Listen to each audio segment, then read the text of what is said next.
Distinguished guests, graduands, families and friends, it gives me enormous pleasure to formally open your graduation ceremony today. Graduands, this is very much your day, a day to celebrate your achievements, to reflect on the end of this important phase of your personal journey, and look forward to whatever is ahead. Graduation ceremonies are always a high point in the academic year, bringing together the whole University of Brighton community with your family and supporters to celebrate your success. And as we celebrate that success, we recognise the unique challenges you've all had to deal with over the last few years. We know how hard you've all had to work to get here. And you should all be incredibly proud of how far you've come in your time with us at Brighton.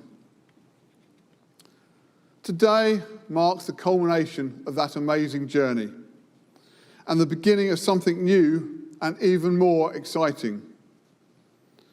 Over the course of this week's ceremonies, we've celebrated graduates aged 19 to 76 from 97 countries from across the globe. This university is proud of the diversity of nationalities and backgrounds that make up our institution. Our differences unite us. Graduands, as you cross the stage, you become a graduate of the University of Brighton. As you do so, I hope that you will feel as proud of yourselves as we do of you.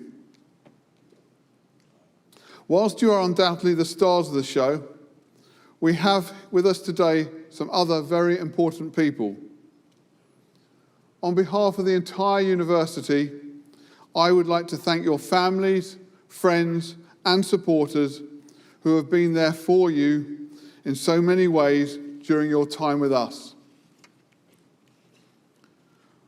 We also have here on stage, in the auditorium, and behind the scenes, some of the talented and dedicated academic and professional staff who have played such an important role in supporting you throughout your time with us. Can I ask you to stand and join with me in showing your appreciation for everything that they have done for you?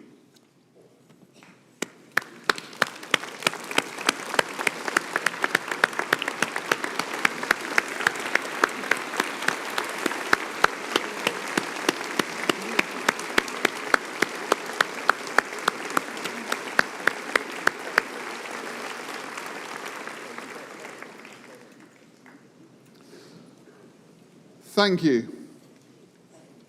I now have a job for everyone else in the audience.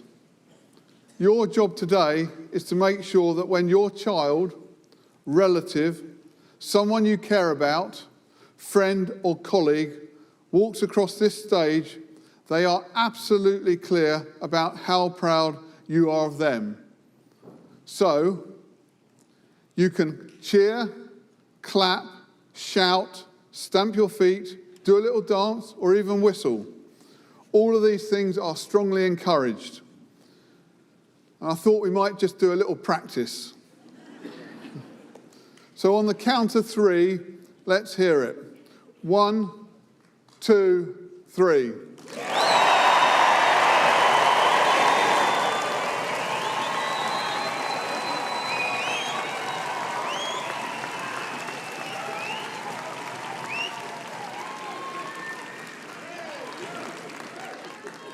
I think you can probably do a bit better than that. I think you can do better than the audience this morning. So let's try it once again. 1, 2, 3.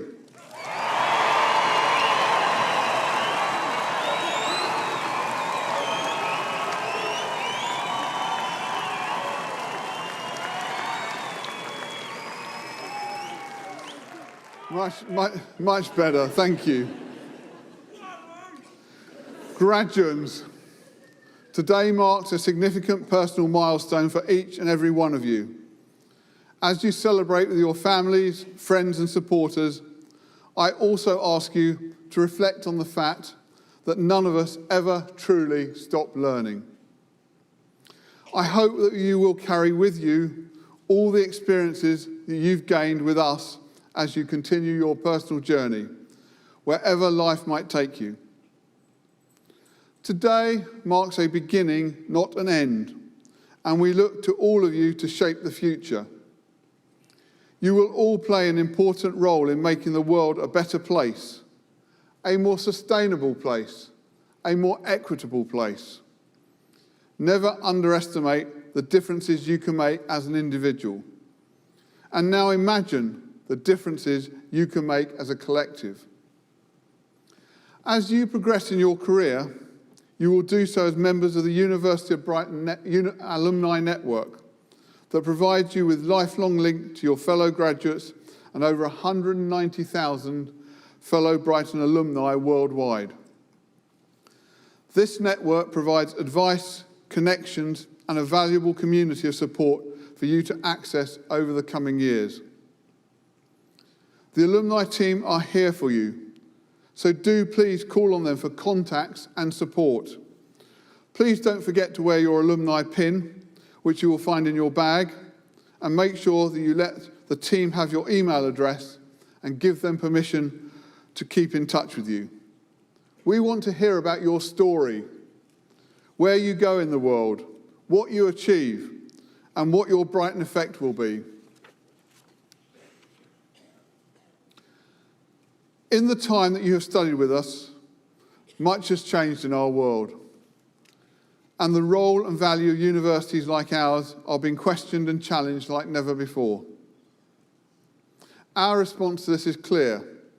Just look at the world-changing impact of our research, our overwhelmingly positive social and economic impact, and our crucial role in developing the professionals, innovators, and leaders of the future. What we do matters. What you do matters. Graduates, you are the best possible answer to any cynicism. In a world of challenges and uncertainties, our focus today, rightly, is on the boundless possibilities and opportunities that lie ahead for each and every one of you. Because Brighton graduates are a rare breed, combining knowledge and practical skills with personal qualities like resilience, adaptability, and creativity. All skills and attributes which have never been more crucial. Graduates, there are three types of people in this world. Those who make things happen, those who watch things happen, and those who ask, what happened? As University of Brighton graduates, you are most definitely in the first category. You make things happen. You must make things happen. You must and will change the world for the better. Finally, I want to thank you all for making the University of Brighton your university. You have all made a mark and contributed to making us who we are during your time as a student, building memories and friendships along the way that will last you a lifetime. Carry those memories with you as you make your unique mark on the future. From all of us at the University of Brighton, congratulations and thank you.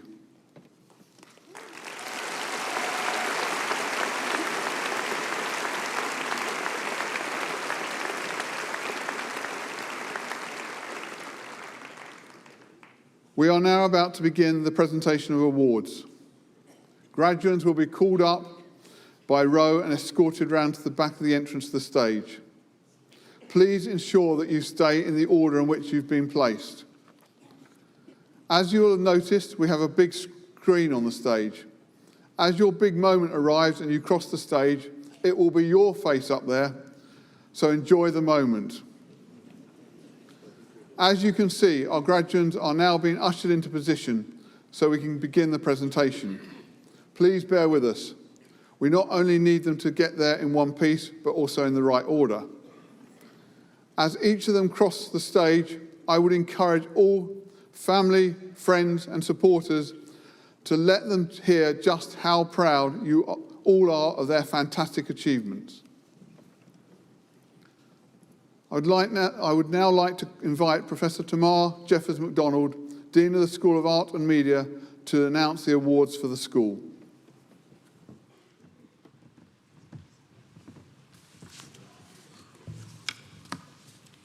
School of Art and Media, degree of Master of Arts, Sport Journalism, Ryan Amalan Nimalraj.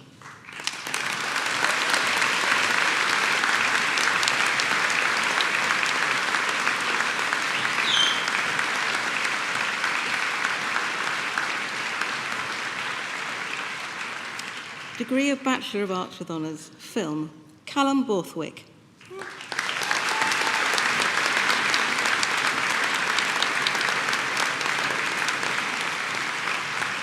Maisie Carty.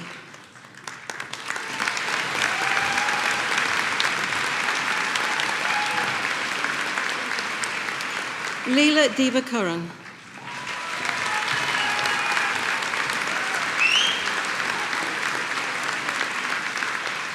William Ferreira Hall.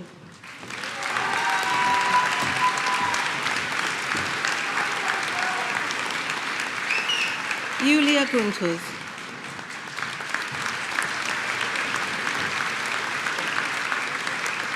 Melissa Harris.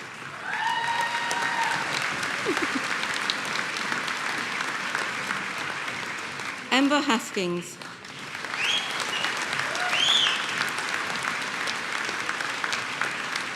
Nai Helia.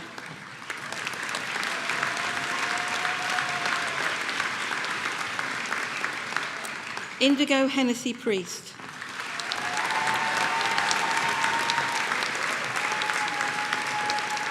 Rue Holloway.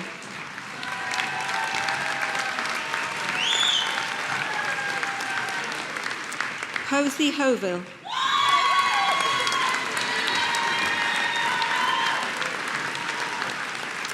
Tamia Howell.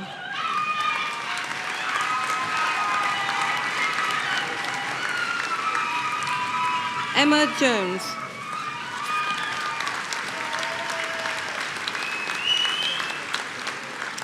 Seth Kingdom.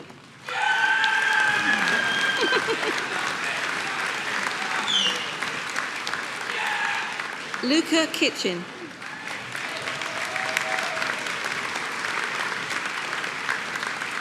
Lewis McLean.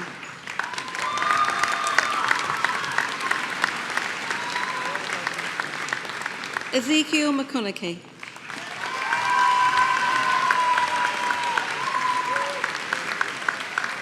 Charlie Miller.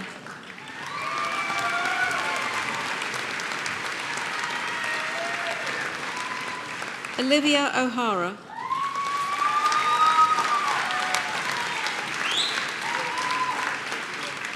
Spencer Parker.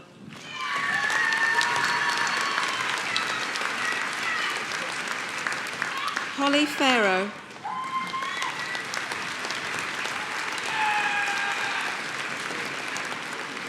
Anna Polyanichko.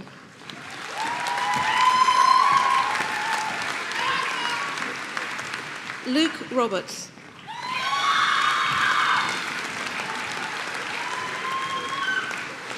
Lucy Robinson.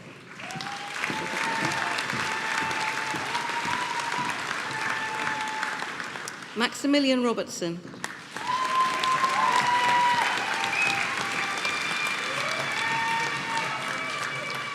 Finley Shipstone.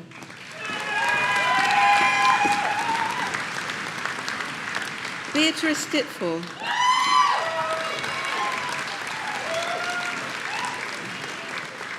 Frederick Stonell.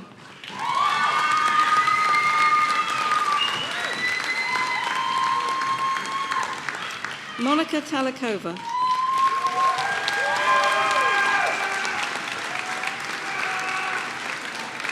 George Timlin.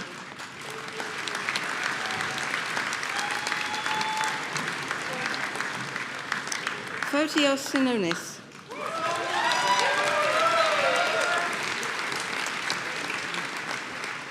Zaniel Valandiran.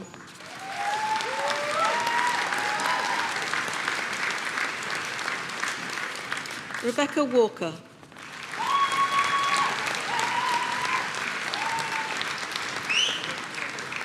Hannah Wetherall.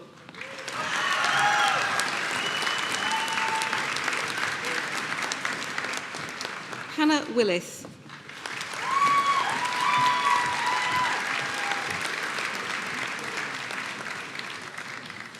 Film and Screen Studies, Ruby Ali.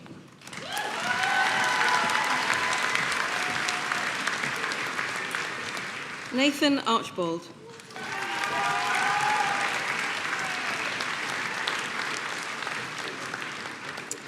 Freya Breckel.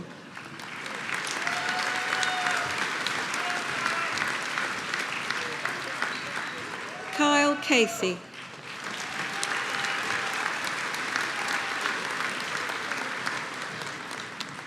Colt Coey.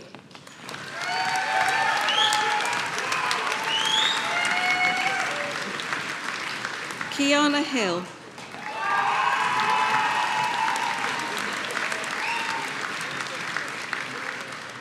Jack Ives.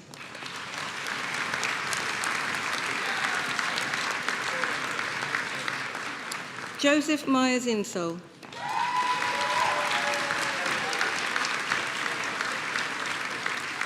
Theo Page.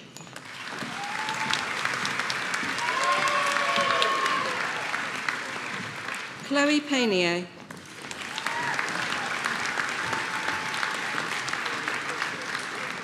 Eve Robinson.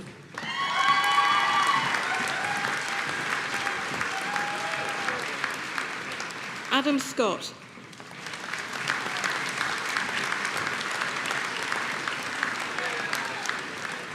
Ryan Stilgo.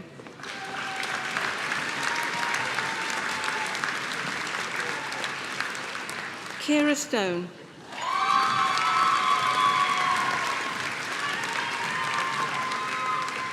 Mia Thornton.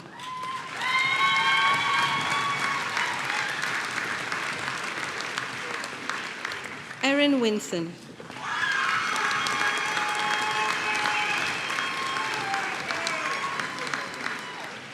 Journalism, Catherine Adams.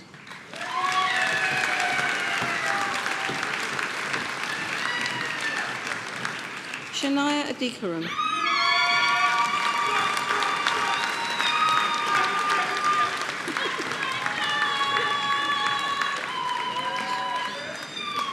Joseph Bryant.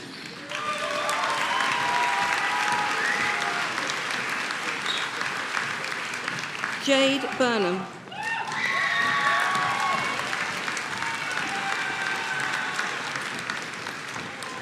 Christopher Coleman.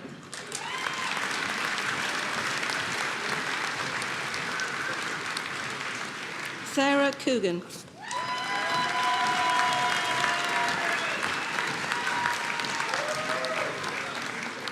Isabella Fennell.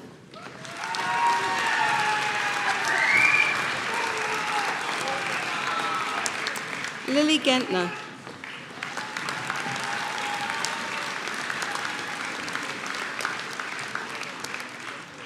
Eleanor Hain.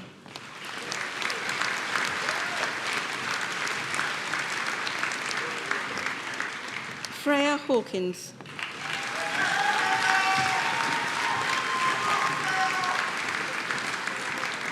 Archie Palmer.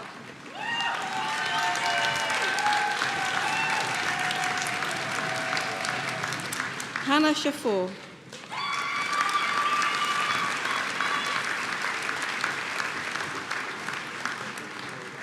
Fraser Simpson.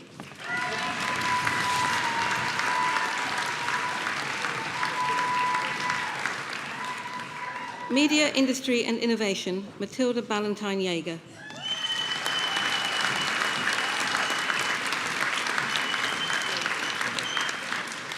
Sarah Bosworth-Gurria.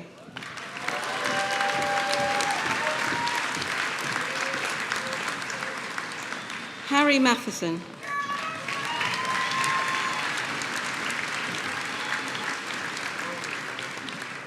April Orman.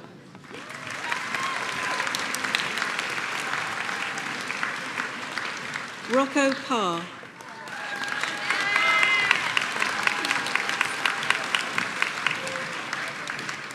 Megan Shaw.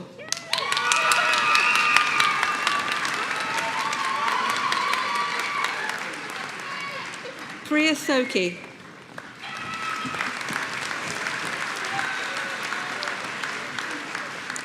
Emma Tierney.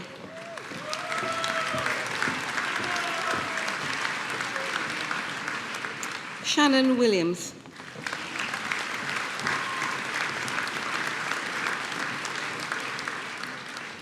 Media and Environmental Communication, Shrima Patel. Thank you. Media Production, Myron Bartkowski.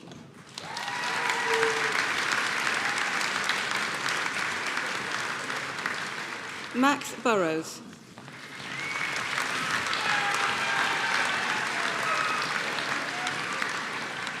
Eden Caswell.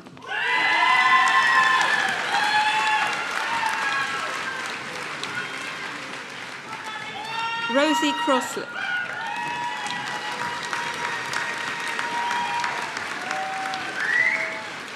Ishani Gardi.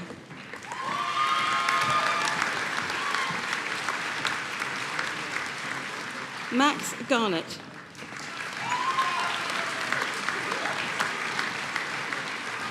Morwenna Higgs.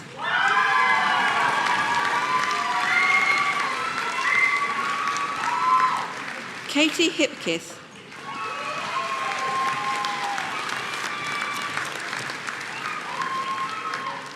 William Hughes.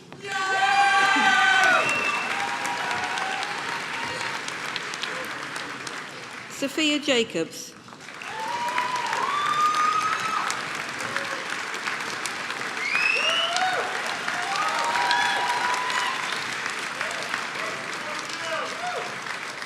Jared Kingsland.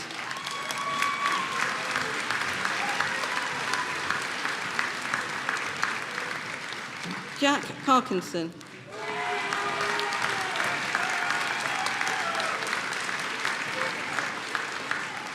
Freddie Pavitt.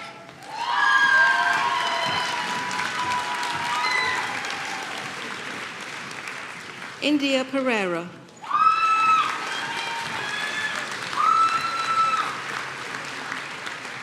Ben Shaw.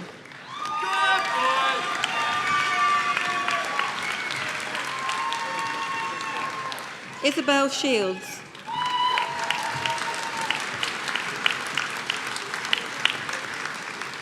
Danny Shoyer.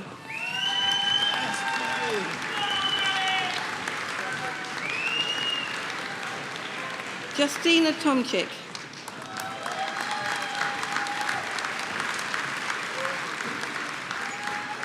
Annabelle Walker-Riley.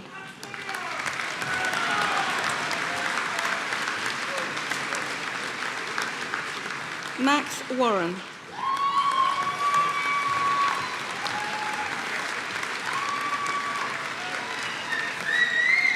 Devlin Williams-Knights.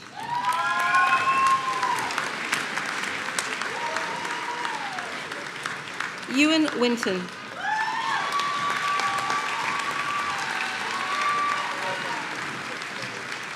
Keeney Wong.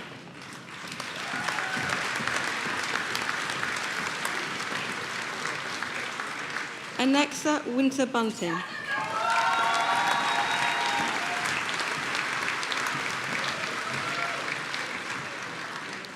Media Studies, Zaina Alam.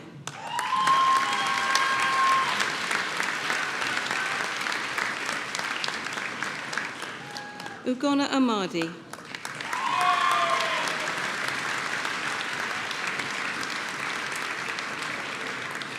M. Armstrong.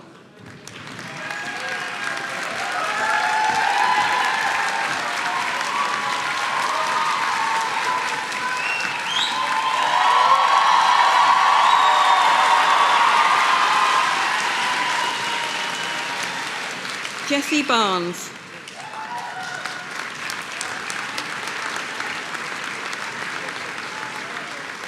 Aaron Beckett.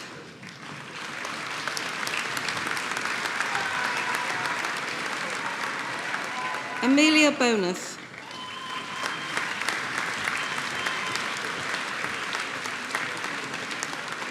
Rebecca Bradburn.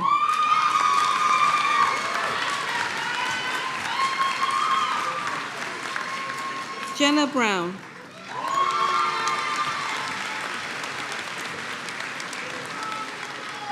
Stephen Cooper.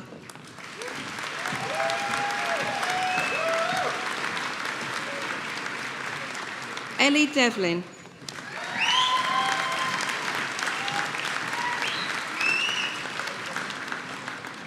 Abina Inujiafor.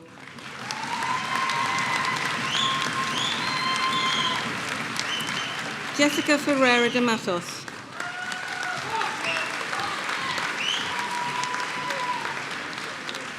Grace Gooder.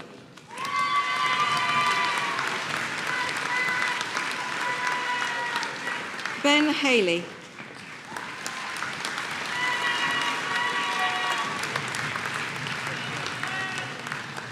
Emily Hennigan.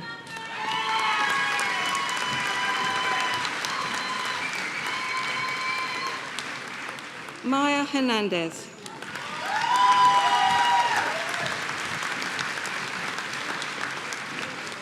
Kai Jones.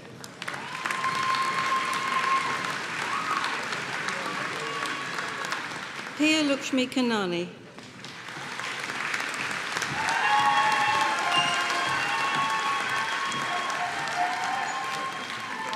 Jacob Lee.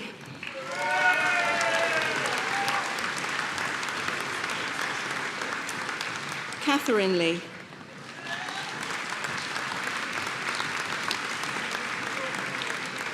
Ryan Ling.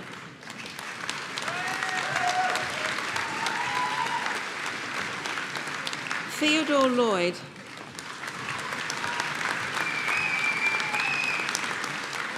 Anika Moore.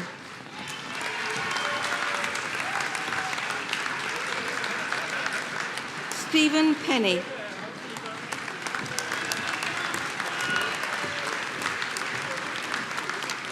Giles Silk.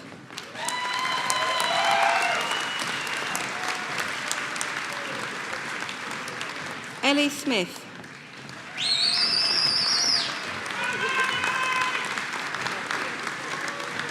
Charlize Tijam.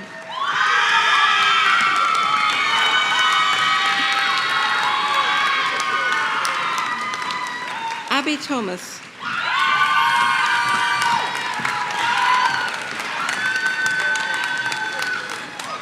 Olivia Wannon.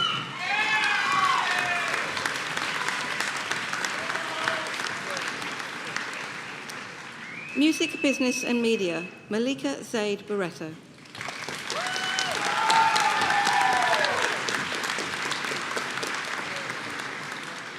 Neve Clark.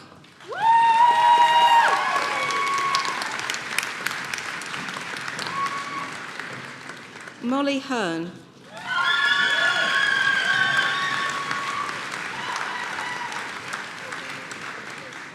Joseph Hornsey.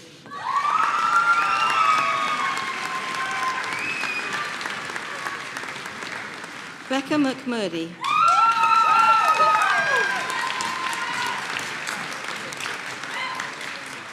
Harvey Marwood.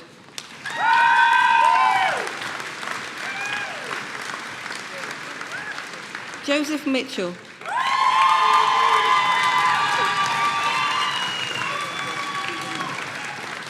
Harley O'Sullivan.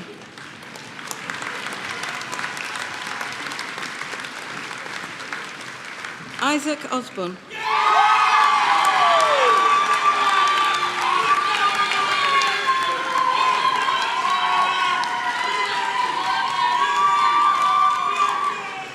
Ruby Roberts.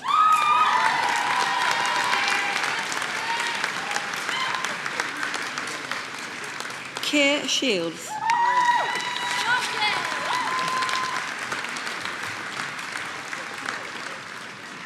Emily Stolton.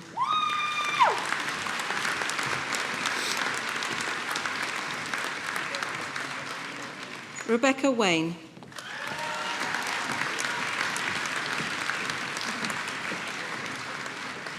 Sport journalism, Zach Abdul Rasool.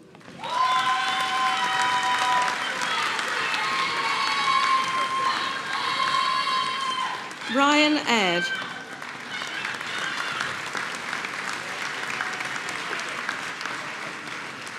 Jonathan Arney.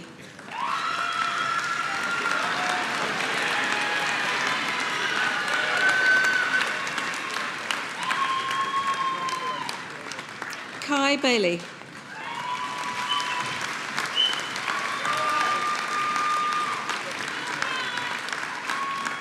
Jaden Broderick.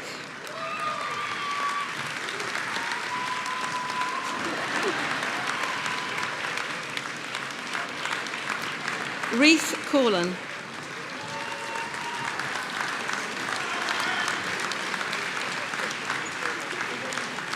Joshua Dawson Christie.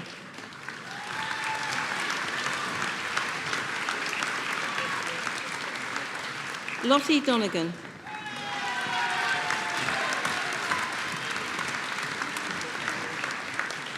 Adam Donlevy.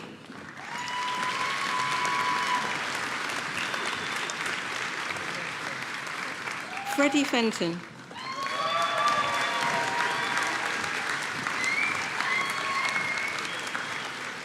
Anthony Francis Brown.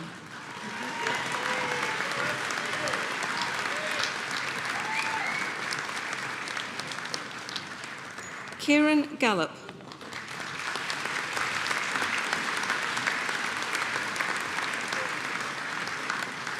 Frankie Godwar.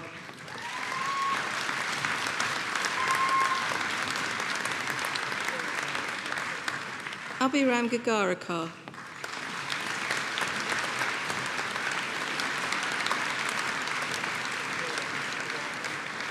James Gowers.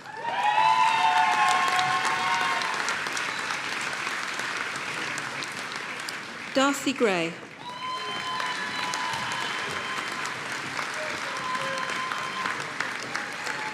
Jordan Gregoire.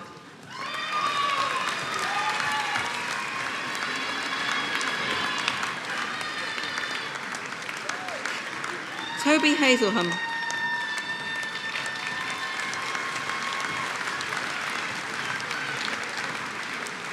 Isaac Humphreys.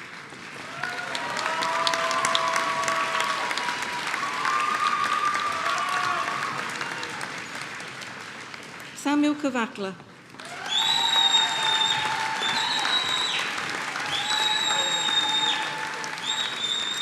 Joel Lushington.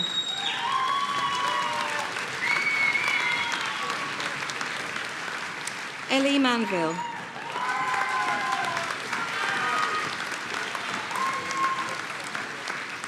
Lucas Michael.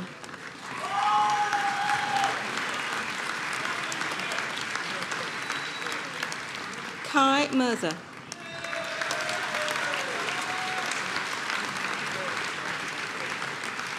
Alex Mitten.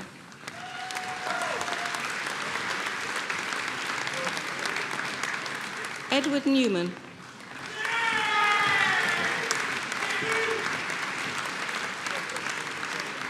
Jake Nurse.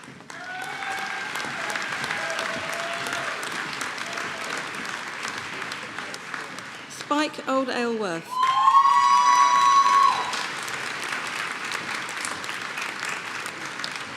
Lily Perrill.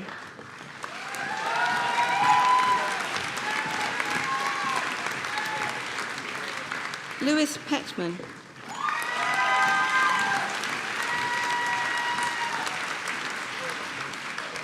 Edward Rourke.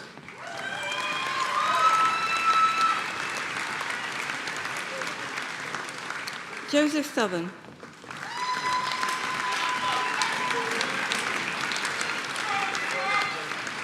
Kelly Stock.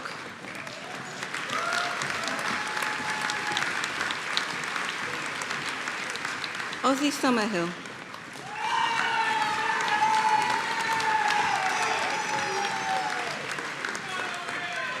Luca Testa.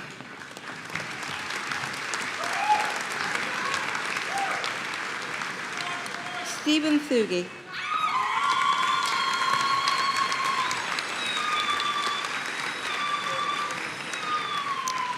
Ewan Tickner.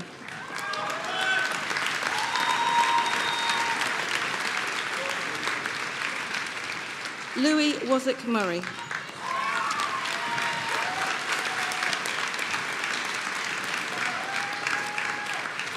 Michael Webb.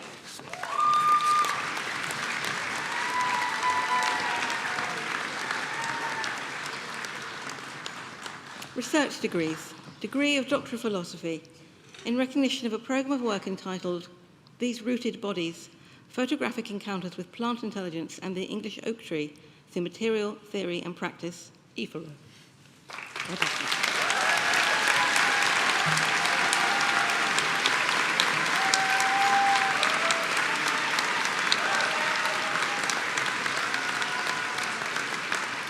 That concludes the presentations for the School of Art and Media and the first part of the presentations.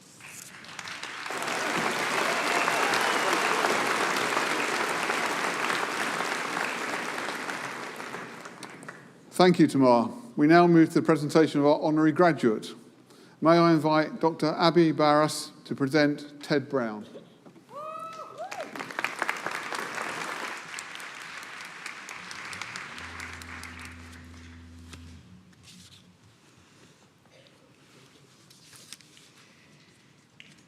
Deputy Vice-Chancellor, distinguished guests, graduates and graduands, families and friends, it is my honour to introduce Ted Brown.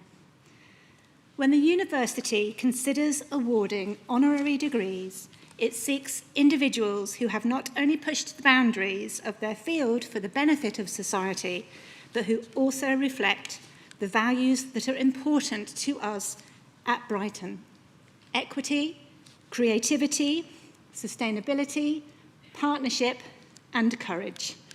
Today, we seek to honour such an individual. Ted Brown is a pioneering activist who has spent his entire adult life advocating for civil and LGBTQ+ rights here in Britain and across the world.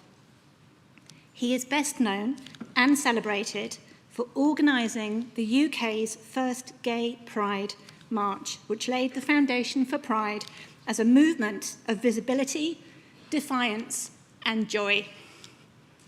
He was born Theodore York Walker Brown to Jamaican parents in New York in 1950. Following his parents' divorce, Ted was with his mother when the FBI named her a troublemaker and a person of poor character for being involved in activities of civil rights organisation, the NNACP. The family were deported to Jamaica before moving to Canada and then permanently settling in the UK in 1959, part of what became known as the Windrush generation. In his early days in the UK, Ted suffered a great deal of racism, together with his mother and two siblings. As they looked for a place to stay in London, they were confronted with signs on doors reading, "No blacks, no dogs, no Irish." The family eventually found accommodation in Brixton and then Deptford, where the mixed population was more welcoming to Black and Asian immigrants. It was during these years that Ted realised he was gay and, at the age of 13 years, came out to his mother. He was pushed into this by the loss of his best friend, whom he suspected was also gay, to suicide.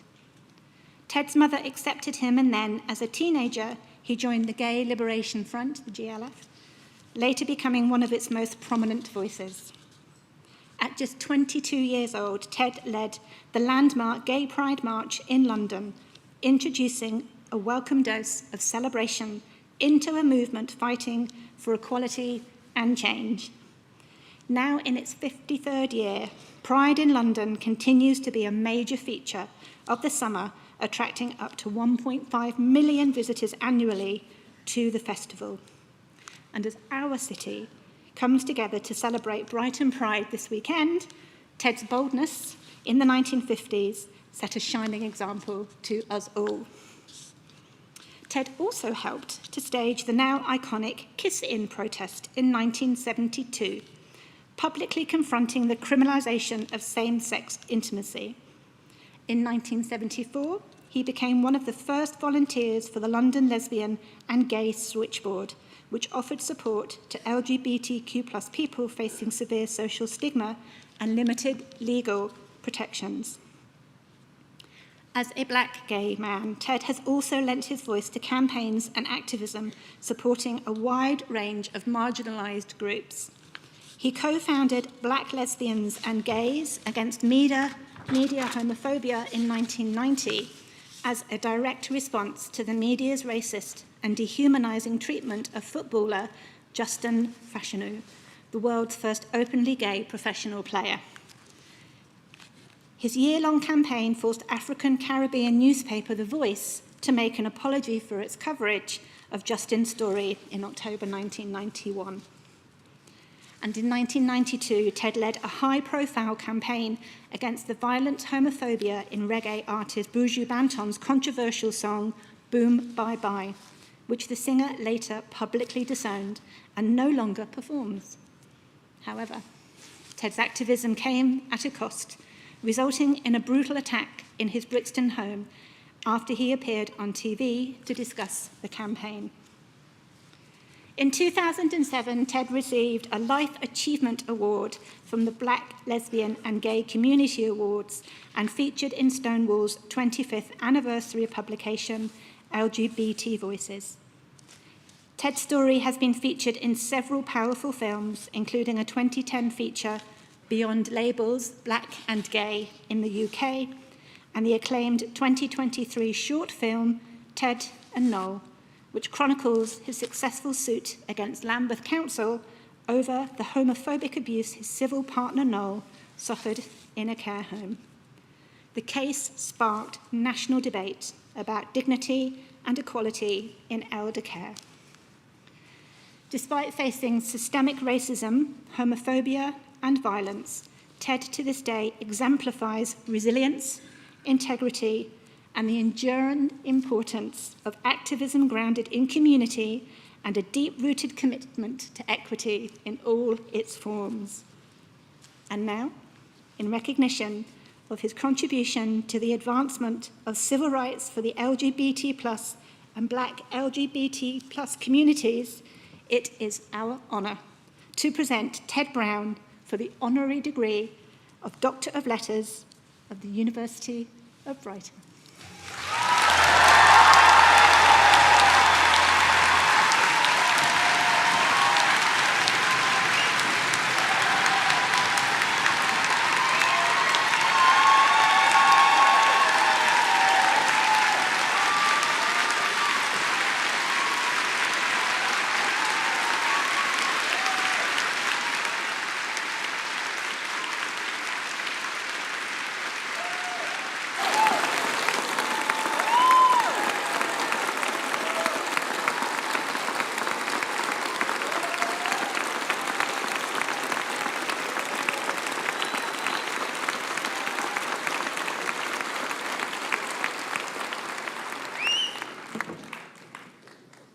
Ted Brown, in recognition of your contribution to civil rights for LGBT and Black LGBT communities, I confer upon you the honorary degree of Doctor of Letters of the University of Brighton. Thank you. Congratulations.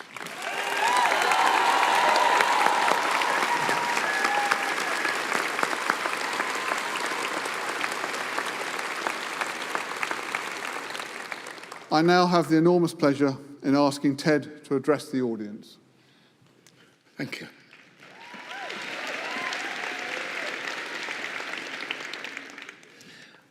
Vice Chair, Deputy Vice Chancellor, distinguished guests, graduates and friends, I hadn't realized that so much of my speech was going to be included in the introduction, so do forgive me if you find me repeating myself.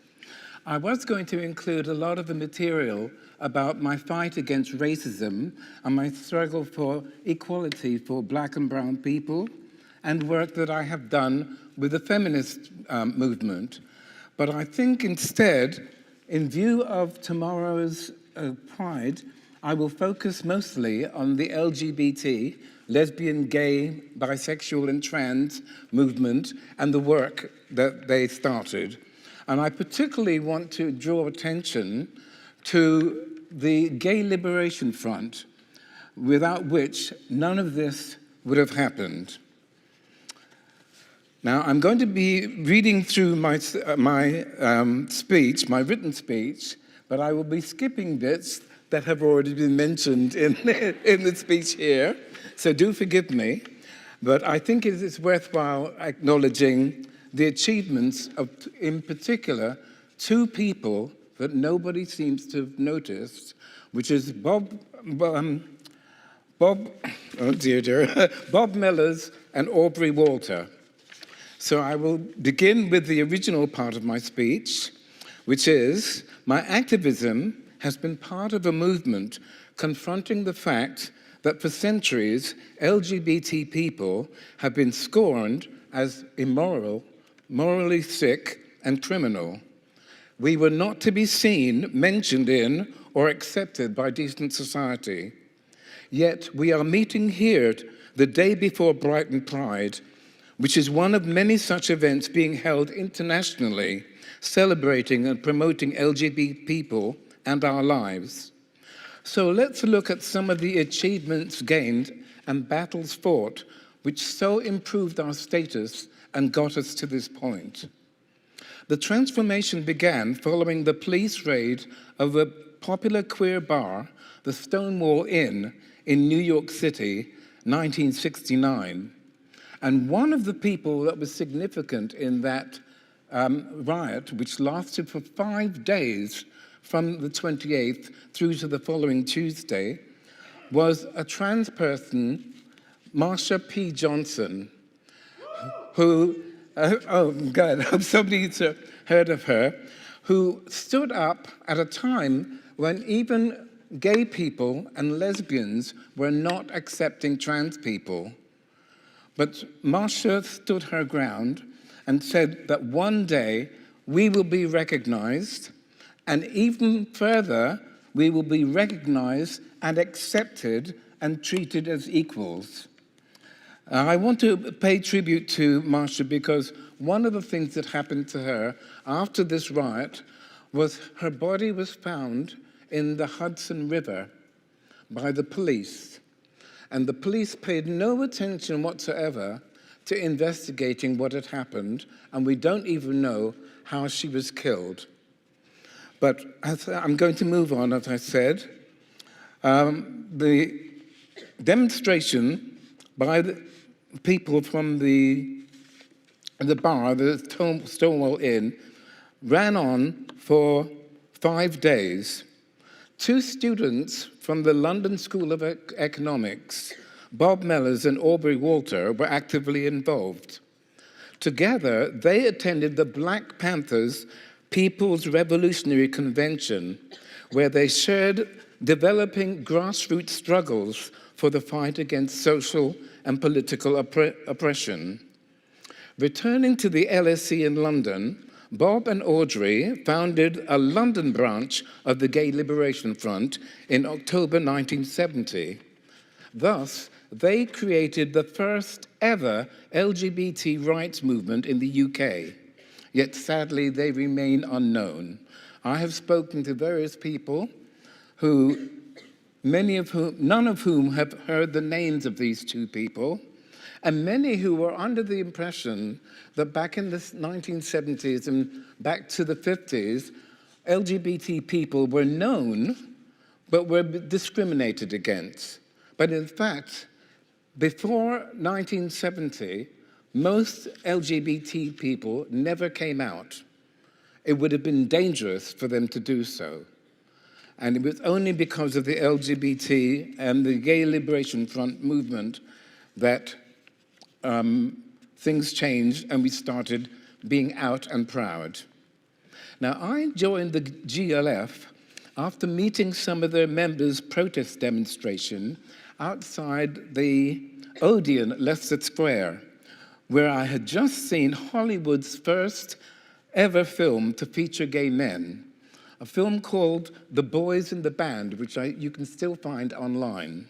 And it's very interesting because it gives you a good perspective of the attitudes both of straight and gay people towards homosexuality, because the people in the party spend all their time trying to make sure that the neighbors don't see what's going on. They treat the straight-appearing gay men with respect, but the effeminate gay man is looked down upon them, even as if they were straight themselves and were anti-homosexual. Right. The ending of the film, which was written by an open gay man called Mark Crowley, had the lead character wailing, "If only we didn't hate ourselves so much." And as I came out of the cinema, which unusually was only half full, it was usually packed to the rafters, but the cinema had less than a quarter of its audience, because that's how few people were prepared to go and watch a film about gay men. So I was happy to join the demonstration. Now, Bob and Audrey ensured that the GLF became not merely a social club, but an openly activist group, campaigning to improve both the lot and the self-esteem of LGBT people following the lifetime of abuse that we had all suffered.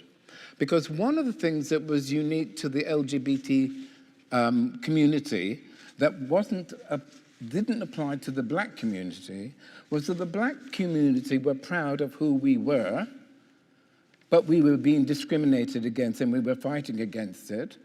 But many, many LGBT people felt that there was something wrong with them and that they just wished people would leave them alone. And the Gay Liberation Front and other movements that developed from it were able to convince us that we are natural, we are loving, we are positive people, we deserve respect, and that we should abandon any sense of shame and disgust with who we were.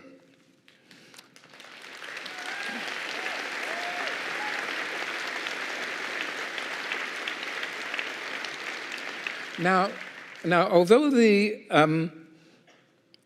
Gay Liberation Front was formed in October 1970, it was dealing with the outcome of the 1967 Sexual Offences Act, which partially decriminalized male homosexuality.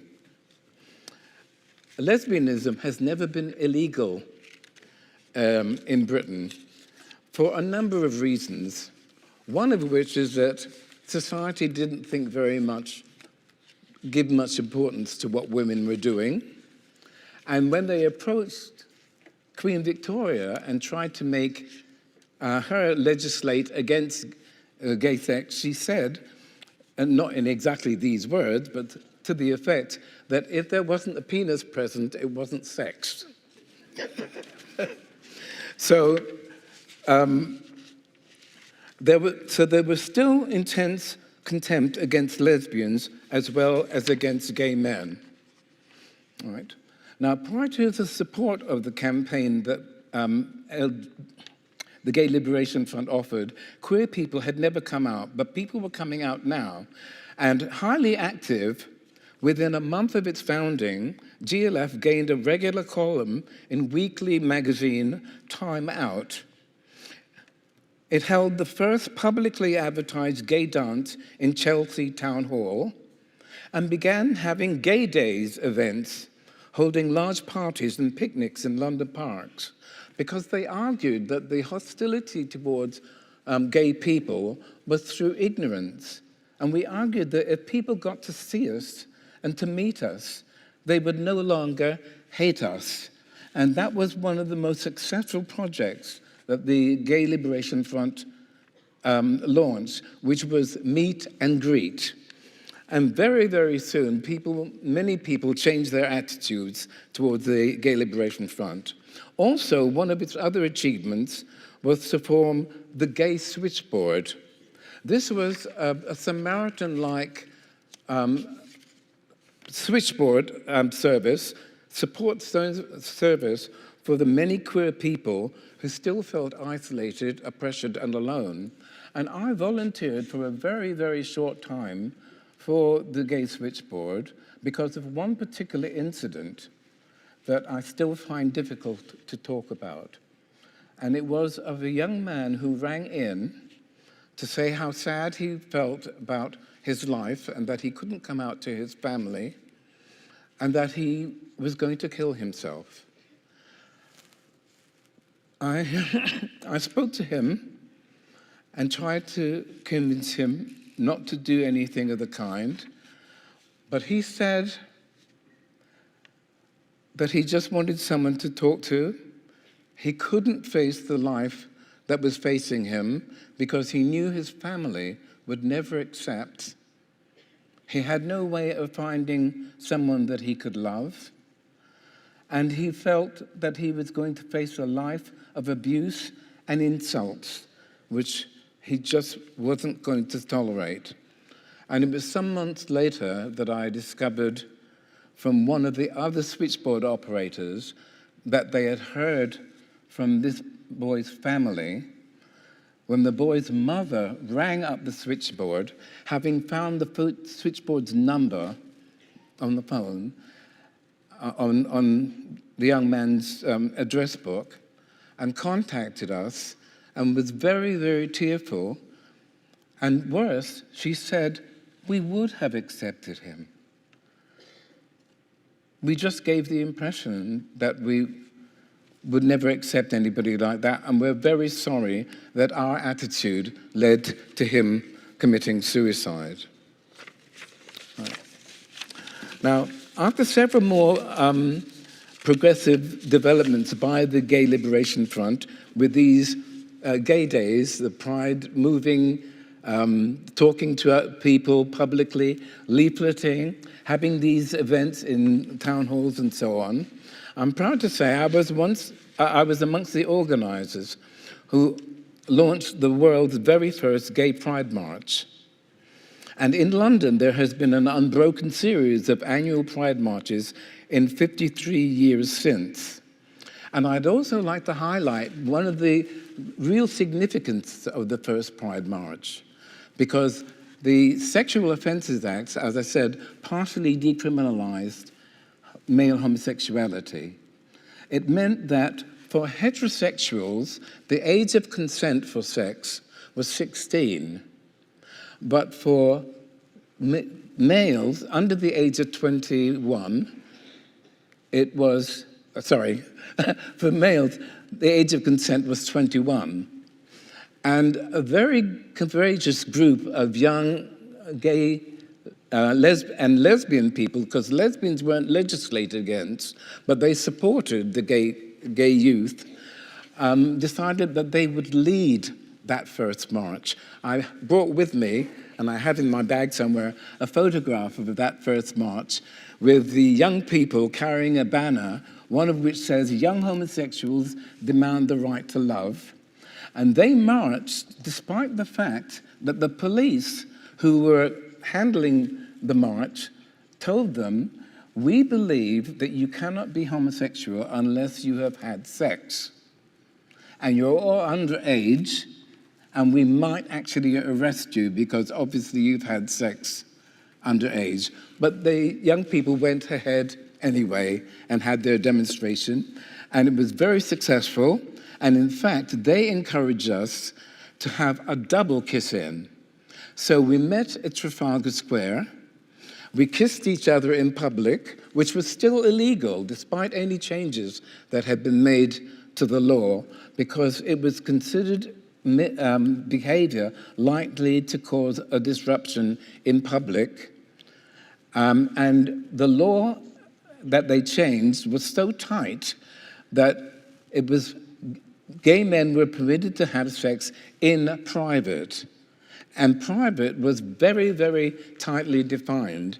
You couldn't have sex with your lover in a block of flats because there were other people within the frame of the building. Only people who had a detached house could have sex with each other. That's how tight the privacy rules was. But anyway, we had this very successful march, and we then went on to developing various other groups and activities, And by 1975, the Gay Liberation Front had dissipated because everyone went off and did their own particular thing in dealing with various issues.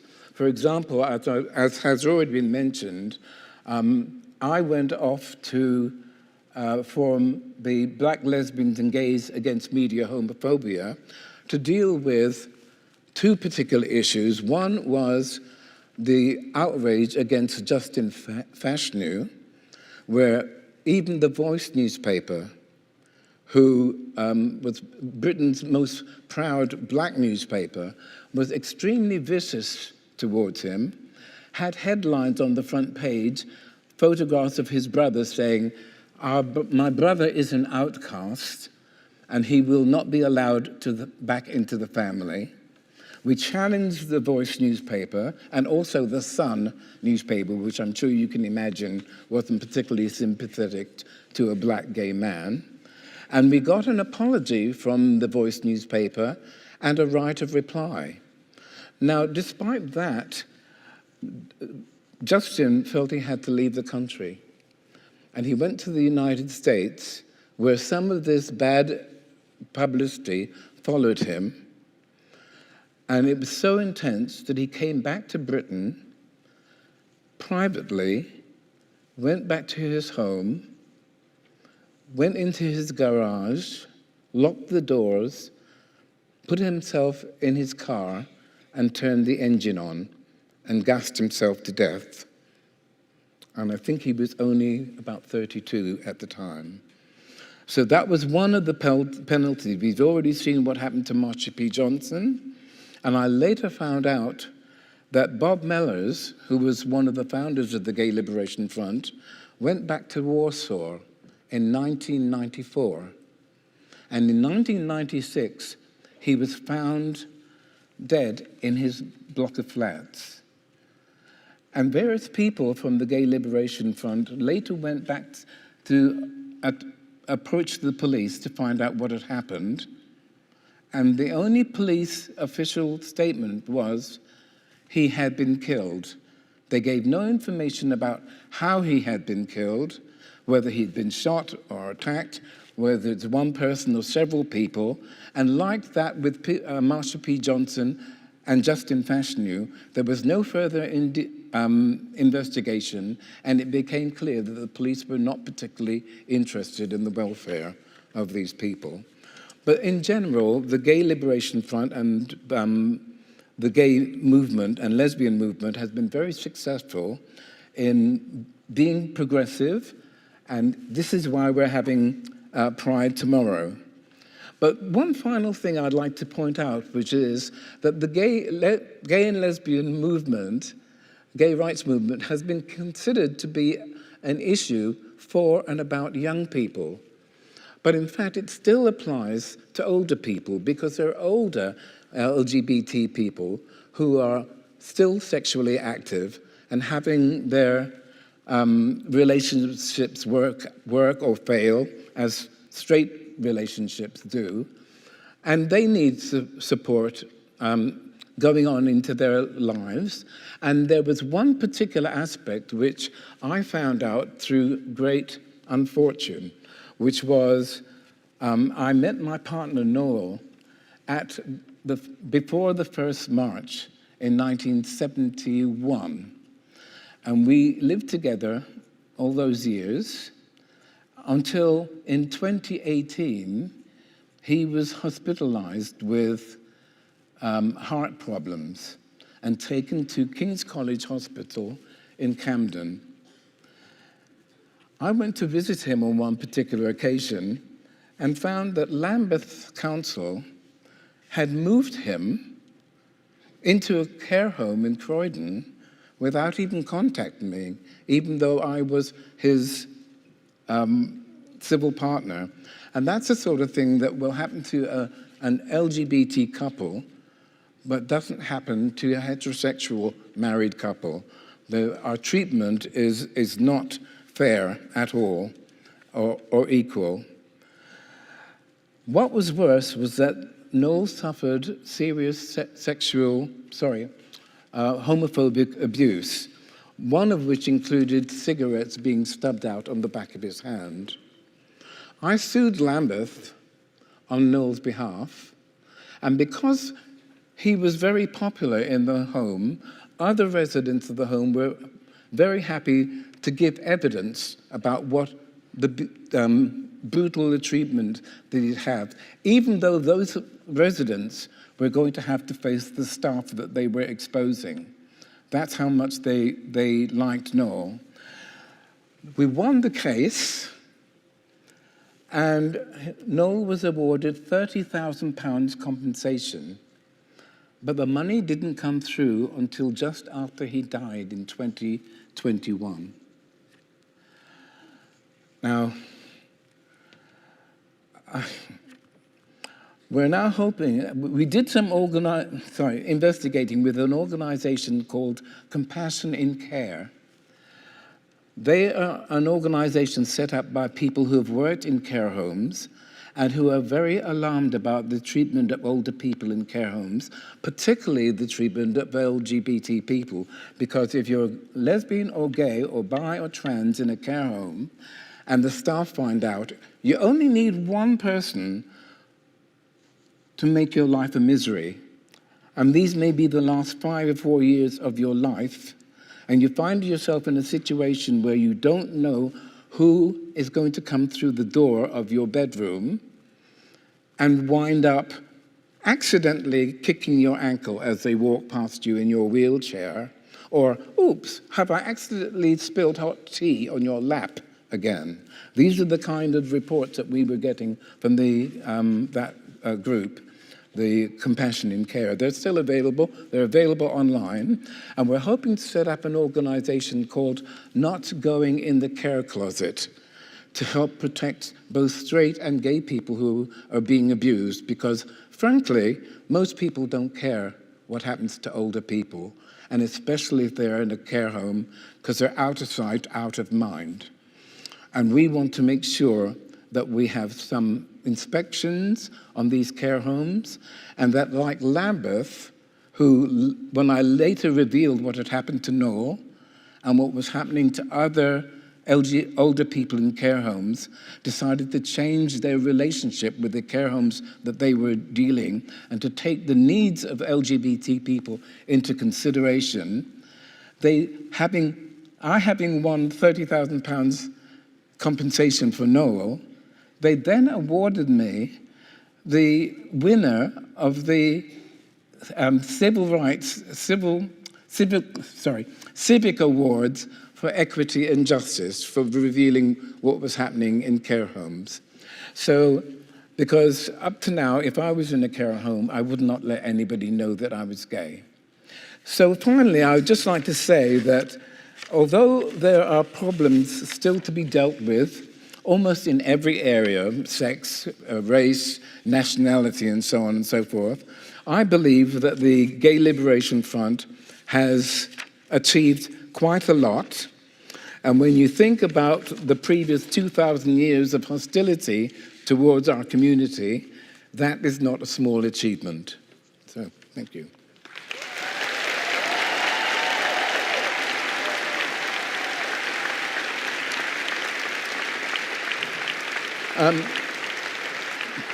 Finally, Deputy Vice-Chancellor, governors, distinguished guests, graduates, families, and friends, oh, I'm glad I got through that.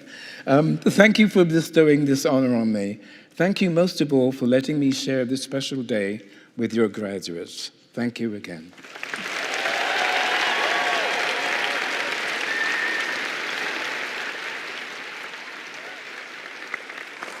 Thank you, Ted.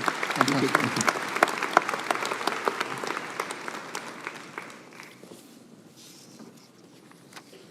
Thank you, Ted. I now invite Dr. Lara Perry, Dean of the School of Humanities and Social Sciences, to announce the awards to the school. The graduates will be received by Tom Rowson, Chief Operating Officer at the University of Brighton.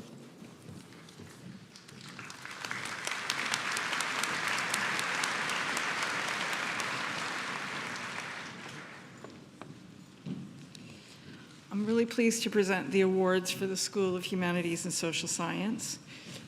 awarded the degree of Bachelor of Arts with Honors in Art History and Visual Culture, Mia Bishton.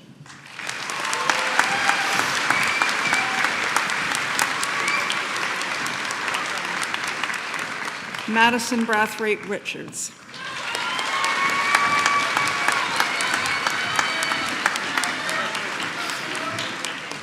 Alicia Curran.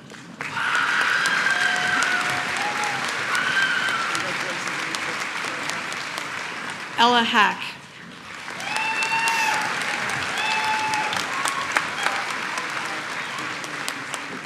Maisie Hegarty Woods.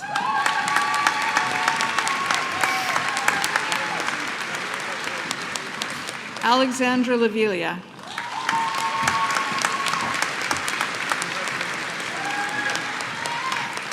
Neve Lloyd Owen.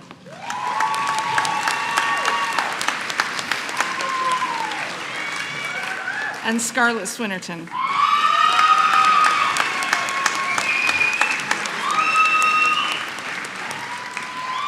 Contemporary history, Harry Jackson.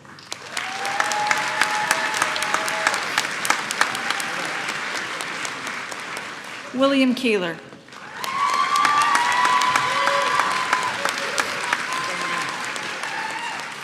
Macy Bowe Maynard Smith.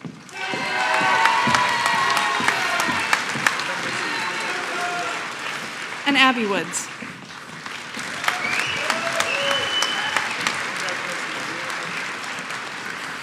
Creative writing, Nadia Badawi.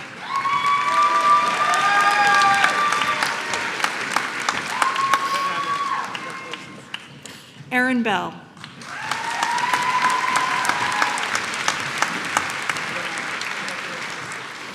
Sophia Clements.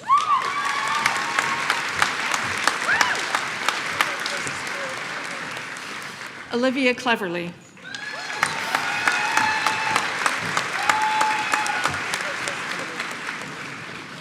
Elizabeth Cumner.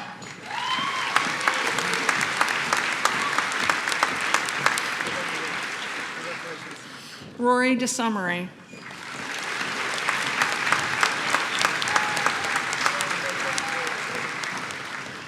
Sophie Erdley.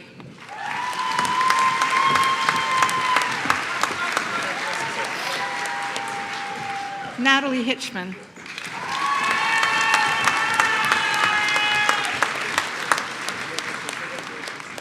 Liam Holt.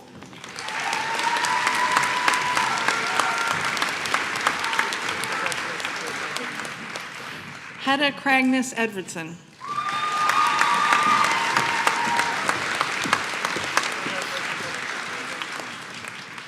Holly Marshall.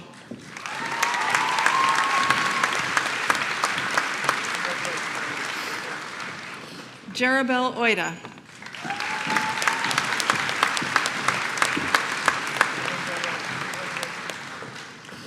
Deborah Oyeweli.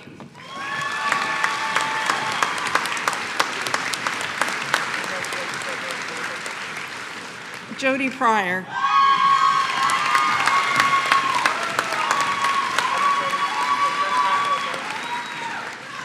Aditya Puri.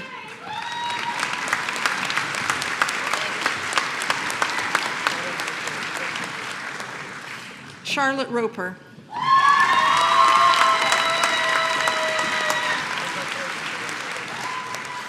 Amy Rossiter.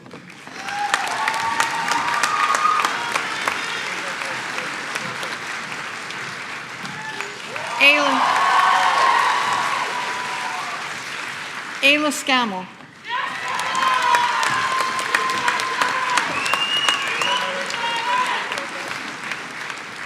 Olivia Shaw.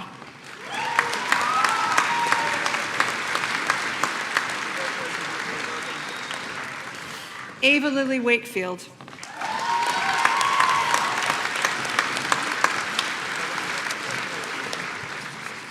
Jack Ward.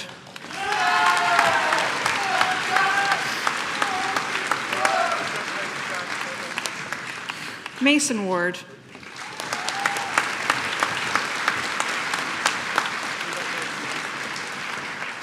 Thomas Wood.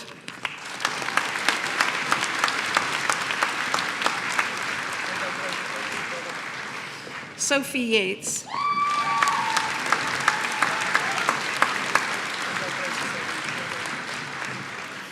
Ethne Yates-Neen.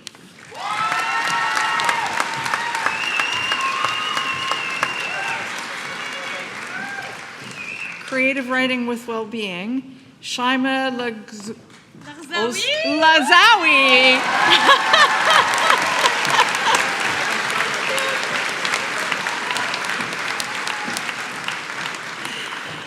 English Language, Rebecca Dowson.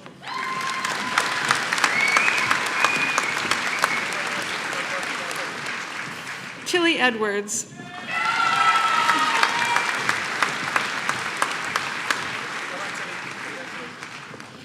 Nazanin Gadarzi.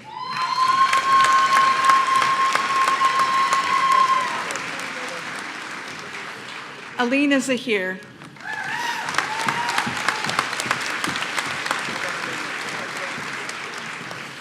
English Language and Creative Writing, Phoenix Messer.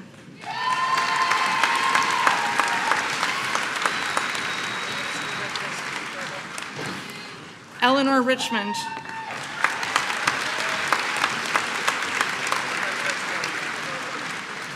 And Thomas Selly.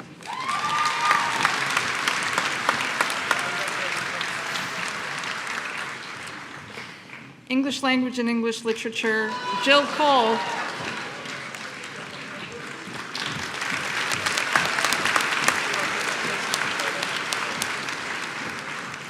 Freya Hatcher Stenton.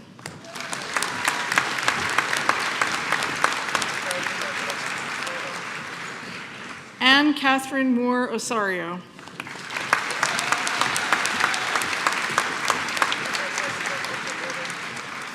And Brodie Sheridan.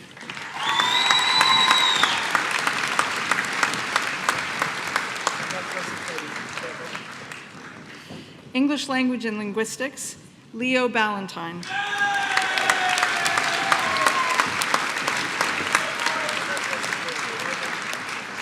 Millie Hobbs.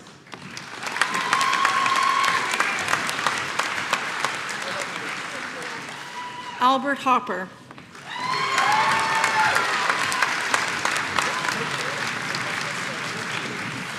Josephine Rawlings.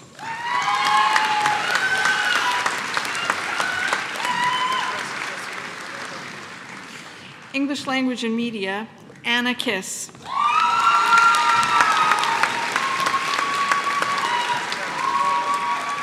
Benjamin Pearson.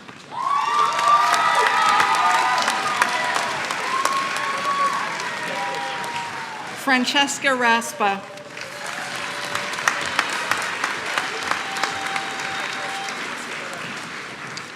English Literature, Lucy Andrews.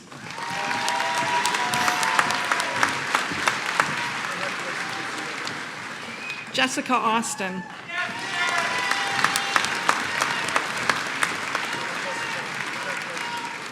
Maria Barron.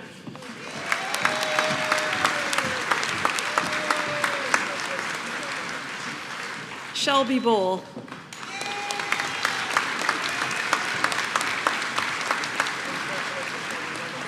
Ashley Brown.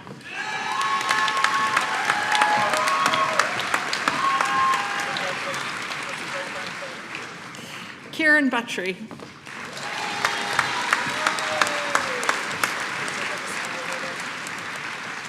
Sophie Clark.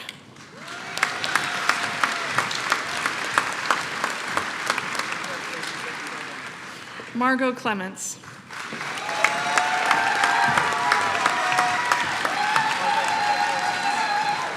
Holly Cowan.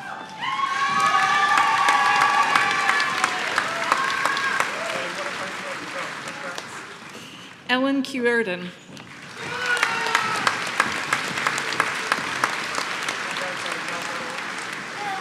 Eloise Davey.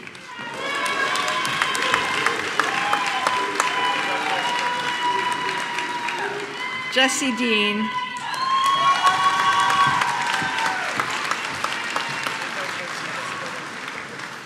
Bobby Dunley.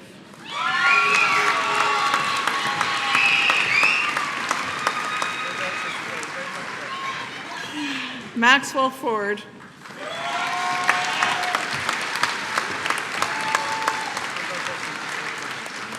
Isaac Foster.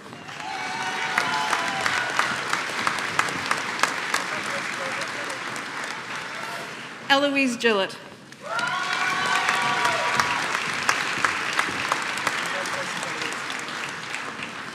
Rosa Godkin.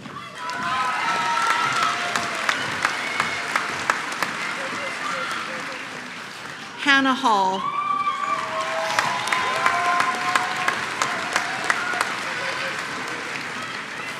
Jessica Kay.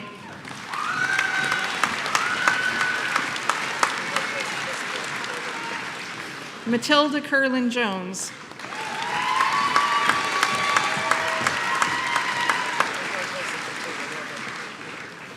Iselle Kaluink.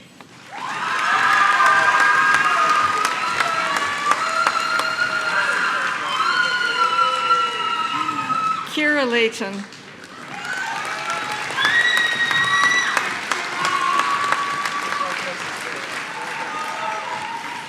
Isabel Mazaris.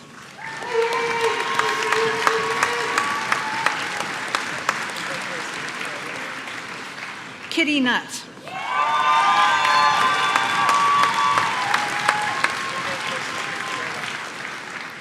Harriet Price.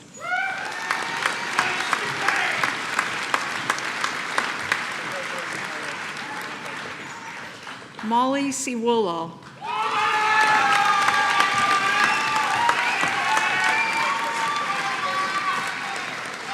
Natasha Smith.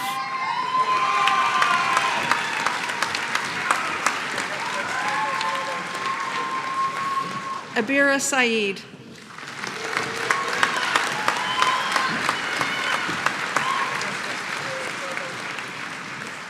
Lily Taylor.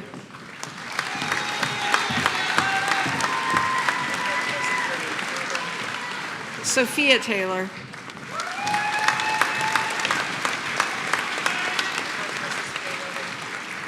Angela Thomas.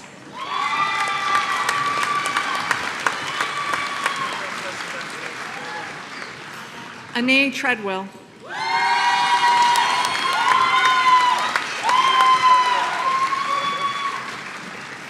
Charlotte Turner.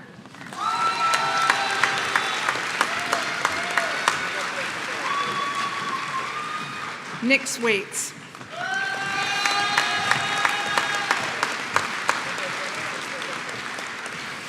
Ellie Wardale.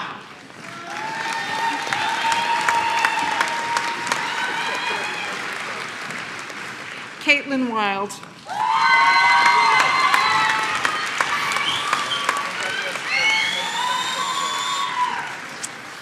Degree of English Literature and Creative Writing.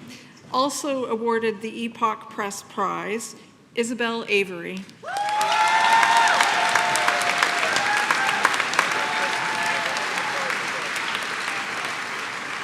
Nicholas Bird.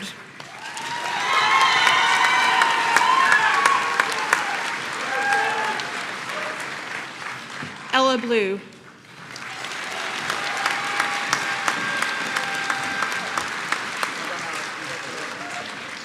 Cassidy Brooks.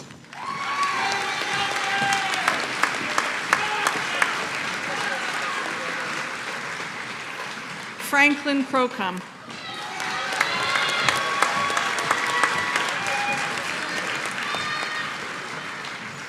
Neka Esekedi.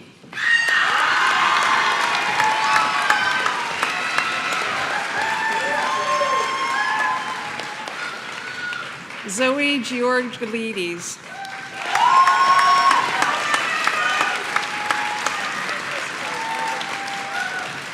Natasha Heath Brown.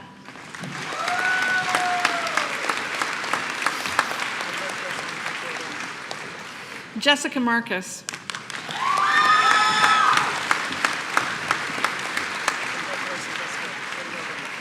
Georgia McPherson.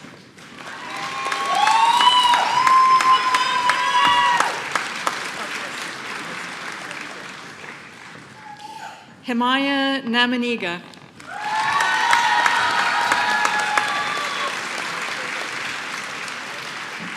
Grace Owen.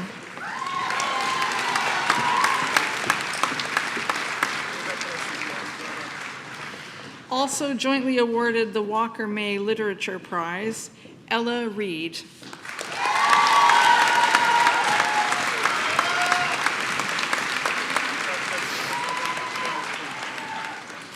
Also jointly awarded the Walker May Literature Prize, Taylor Rehard.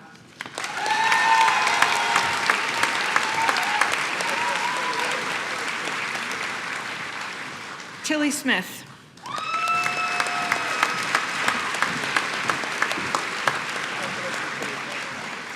Holly Ann Thornton.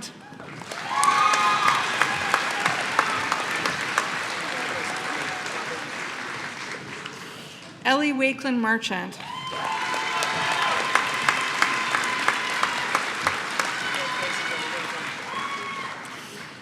English Literature and Linguistics, Bonnie Patton.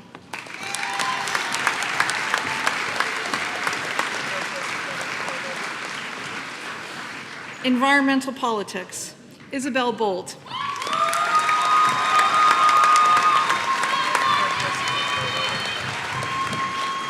Declan Henning.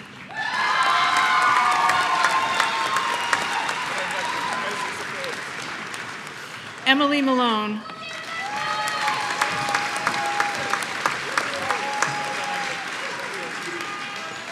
Mia McClure.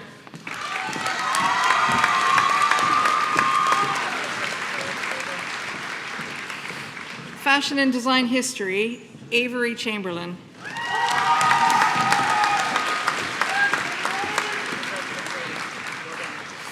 Eden Cronin.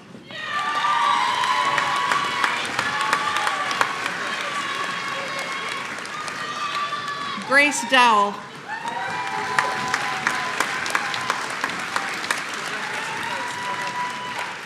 Megan Glass.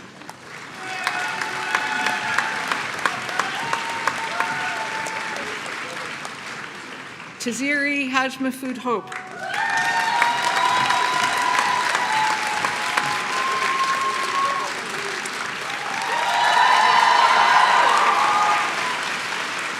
Eleanor Haynes.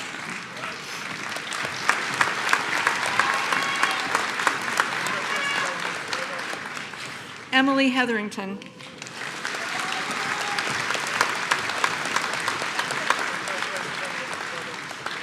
Charlotte Knight.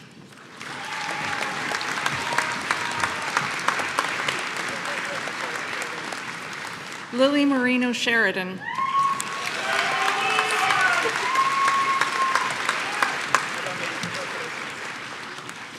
Rebecca Timchak.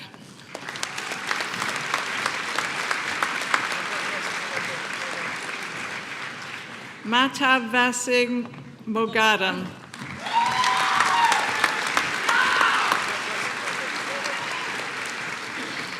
Isabel Weaver.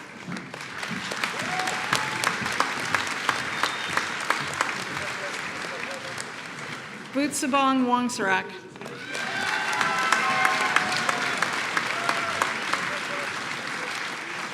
Annie Wright.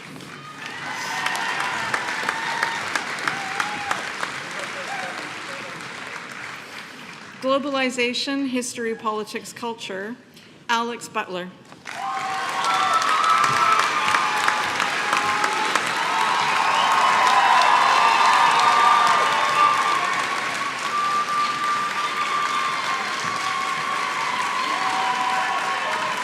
Saya Grant.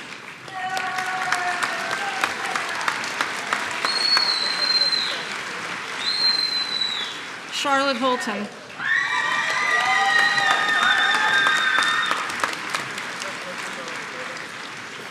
Ethan Ling.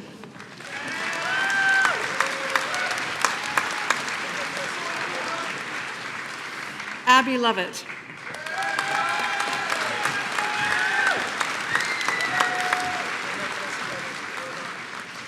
And Jessica Pagano.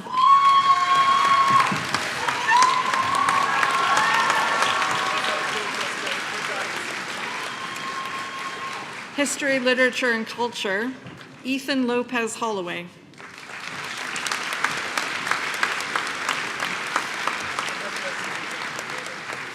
Caitlin Rice.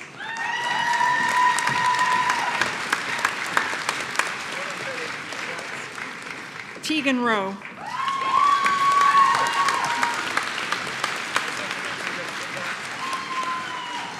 Conrad Sobchak.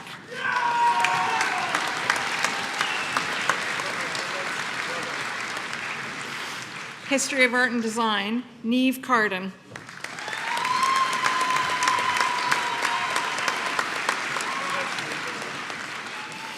Humanities, Amy Baxter.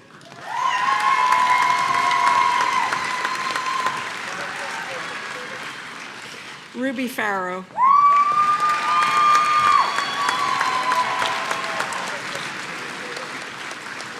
Megan Ferreira.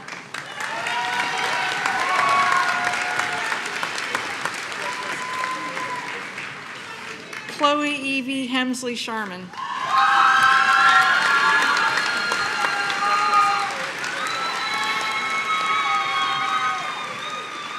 Grace Paul Morris.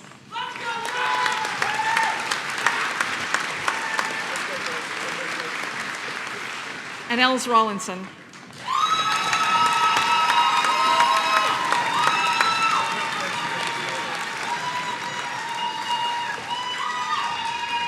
Linguistics, Emily Blackett.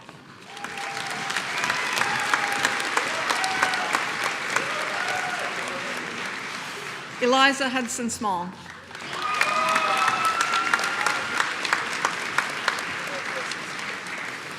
M. Jones.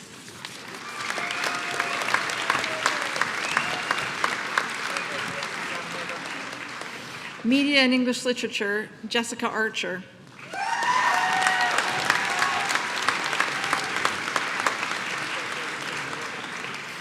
Ella Louise Baxter.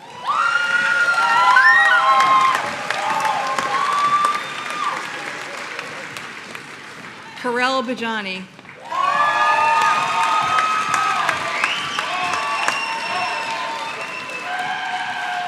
Megdeep Chima.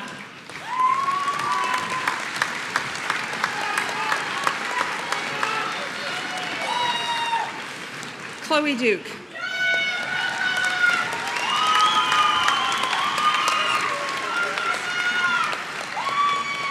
Luke Edmonds.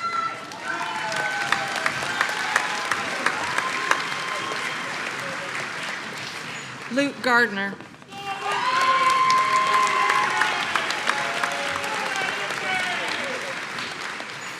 Emma Leighton Parkinson.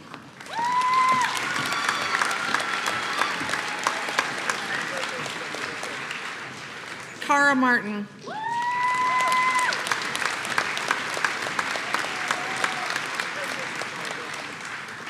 Amelia Preston.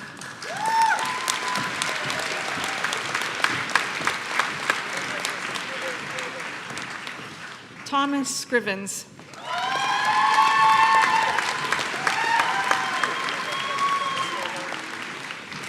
Irene Troiani.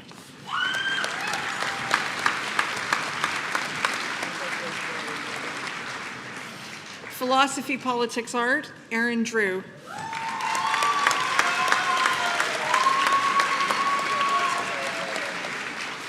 Philosophy, Politics, Ethics, Eden Chamberlain James.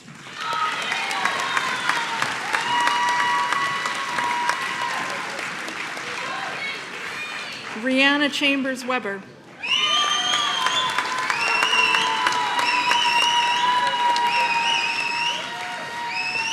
Rufus Cleary.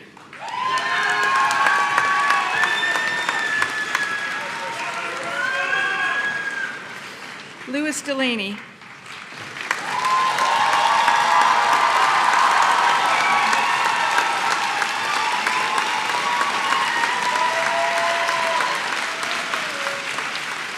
Amy Hallett.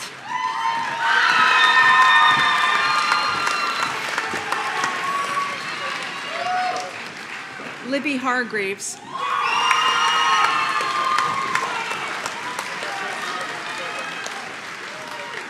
Albert Holloway.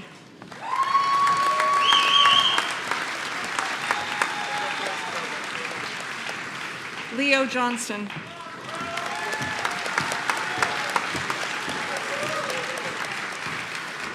Kat Morris.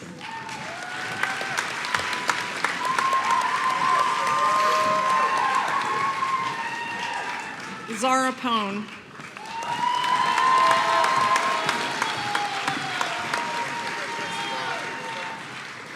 Alfred Pym.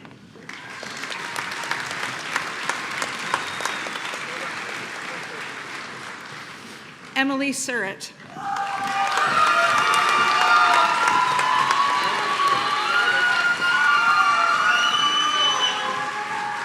Mohammed Tahir.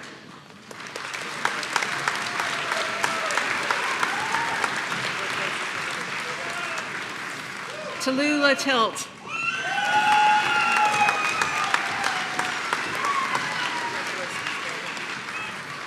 Piper Tyree.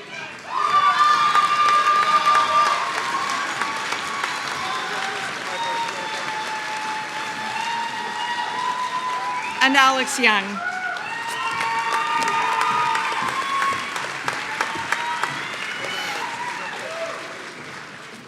Politics.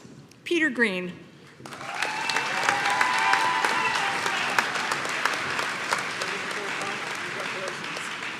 Harvey Ransom.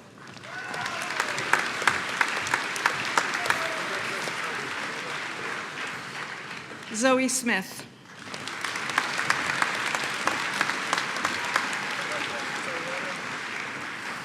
Politics, Sexuality, and Gender, Taylor Brown.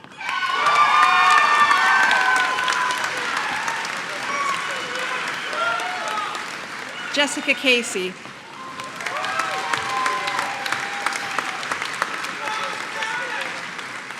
Heather Collison.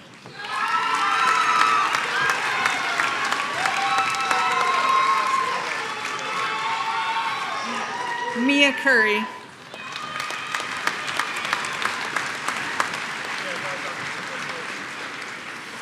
Emma Hastings.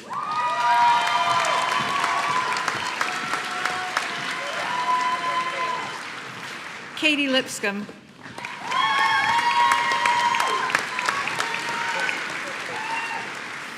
Matilda Manley.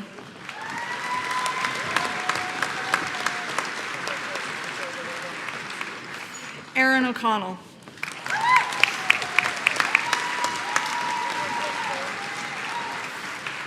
Monica Parker.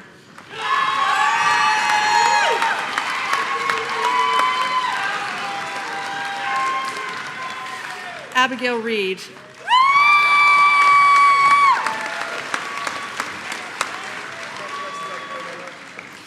Kat Shepard.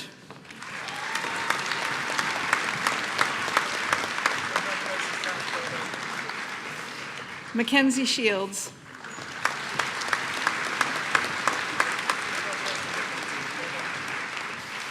Amy Temple.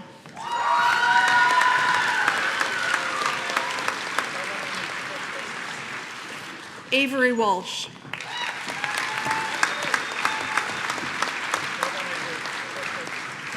And Tallulah Wheatley.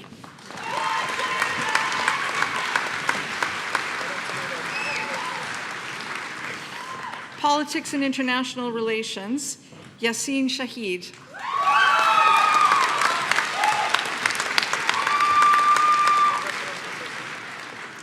Oliver Chambers.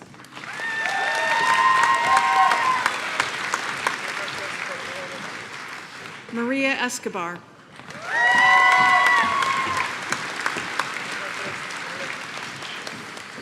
Lily Holder.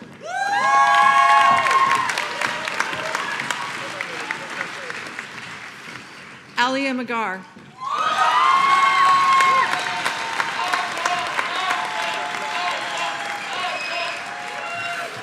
Anna Malaspina Hickey.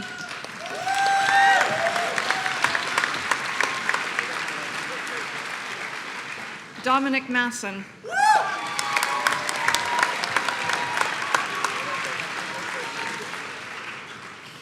Sebashli Mithimunyi.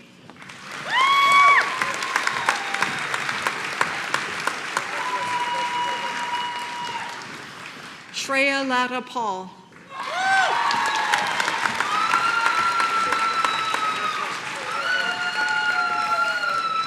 Jamie Ruddock.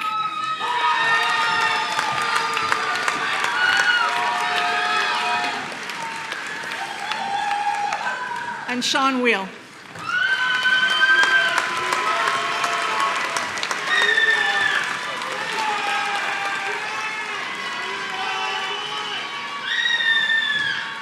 Politics and Social Change, Zoe Bottrell.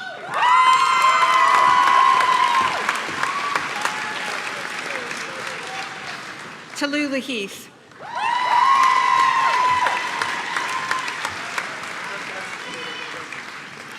Mia O'Brien-Jones.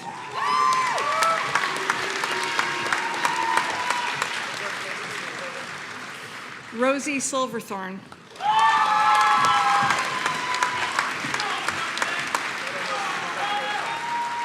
Jago Yelland.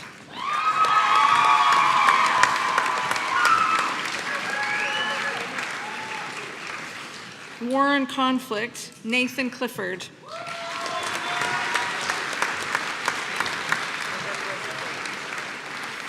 Toby Duncan.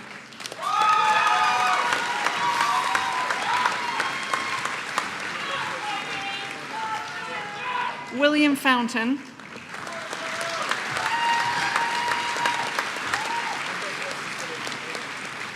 Melissa Hanson.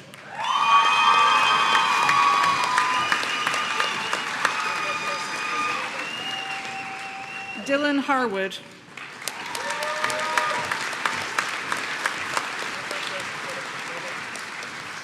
Francesca Healy.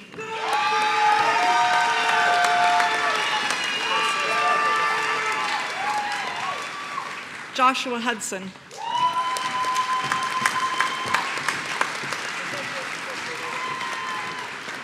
Robin J.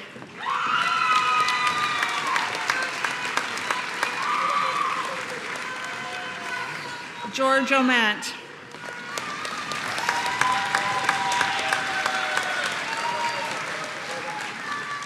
Madison Prodger.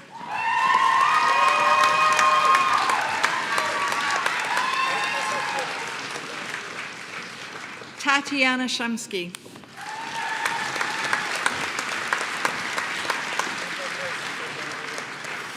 And awarded a Diploma of Higher Education in English Literature, Tia Elise Bartlett.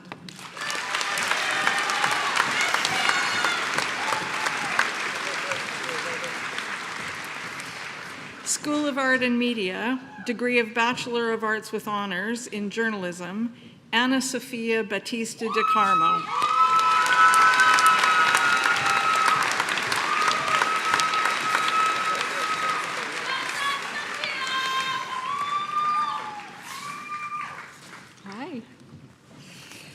Now presenting the research degrees. So awarded the degree of Doctor of Philosophy in recognition of a program of work entitled We Three, Processes of Literary Creativity and Art Making Through Fictocritical Responses to the Works of Emily Bronte, Emily Bell.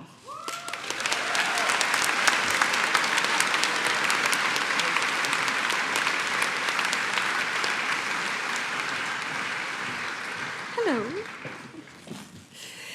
In recognition of a program of work entitled The Doors of Archival Perception, Expanding Art and Design History Through Archive Practice, Sue Breakel.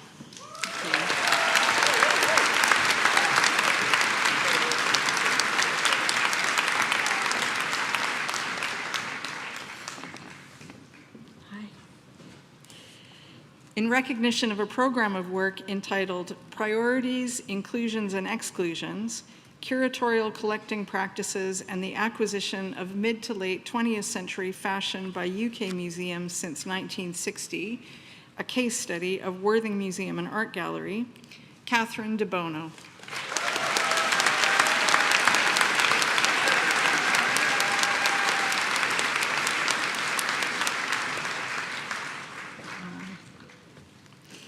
In recognition of a program of work entitled A Fictional Poetic Archive, The Resistance of Feminist Decolonizing Memory Imaginaries to Nicaraguan Patriarchal Coloniality and British Entanglements, Helen Dixon.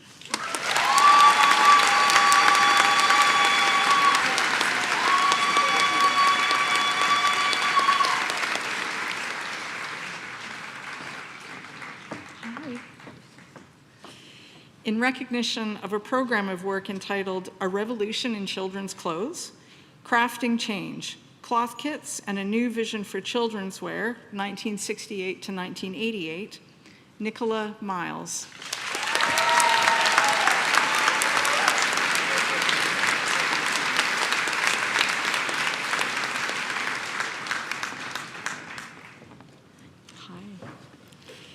And in recognition of a program of work entitled Ineffability, Affect, Art, and Mind, Hara Vlahaki.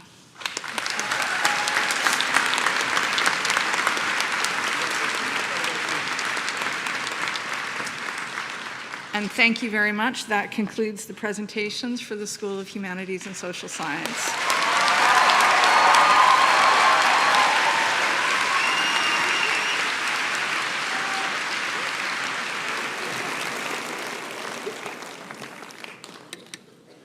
I'm afraid it's now time to draw this ceremony to a close. I would like to do so by drawing on the words of Maya Angelou.